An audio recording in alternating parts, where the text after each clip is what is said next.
Hi, Saurabh. Just getting ready for our webinar coming up soon. I was wondering, would you like to share with the people a little bit more about what data security risks Salesforce customers should think about and address? What do you think? Doug, I'm glad you asked this question.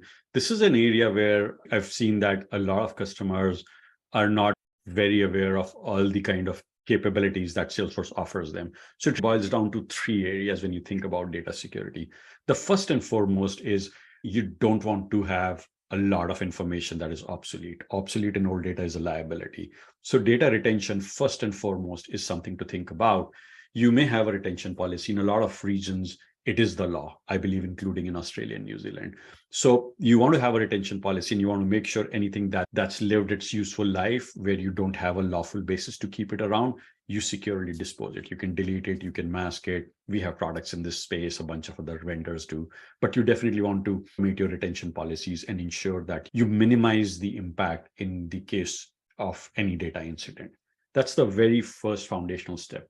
The second part of this is you control where your real customer data percolates to, where else can it go to. This is a significant gap in some of the largest enterprises in the world today, because you have a production org and you have, say, 4 full copy sandboxes and 3 partial. You have 7 copies of this data that are flying around, right? Every time you create a new sandbox, you refresh them, all of your customer information, PII, PHI, financial data, social security numbers, driver's license, passport, depending on the nature of business and what you're doing with Salesforce, this information is now in 7 places where you need to protect it. And if you didn't do retention, you may have 17 years of this information in 7 places. So it's a problem that compounds itself. And what you want to do there is you want to look at data masking. Data masking is where you basically replace real data with realistic data, and you dramatically reduce that risk. So in your 7 sandboxes, you now have data which is effectively fake data. So you have dramatically reduced the surface area of attack.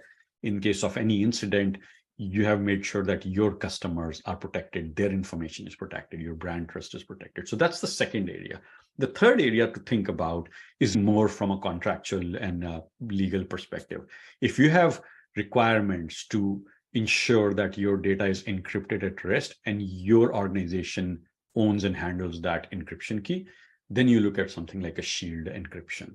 And that would ensure that you have the ability to encrypt data at rest and you can manage your own key. So those are the 3 facets I think about. Reduce the amount of data you are processing and storing. Great return on investment there. You don't have to pay extra storage, dramatically reduce your risks there. Reduce the amount of real data that is getting multiplied and spread around your org. You want to contain it to your prod and treat everything else with dummy data, test environment, training environment, development environment, so on. And of course, the third is if you have a need for very sophisticated encryption at rest and where you manage the keys, then you look at shield encryption. So that's the spectrum of it. That's great, Saurabh. I totally agree with that. And I think a lot of people forget about retention, because I think retention actually is quite a key thing there, because if you don't need it, you shouldn't be storing it. It just reduces the risk for everyone. So hopefully people will come along to the webinar and learn a little bit more from us about how you can protect your Salesforce data. And thanks for your conversation this morning, Saurabh. Absolutely. Thank you, Doug.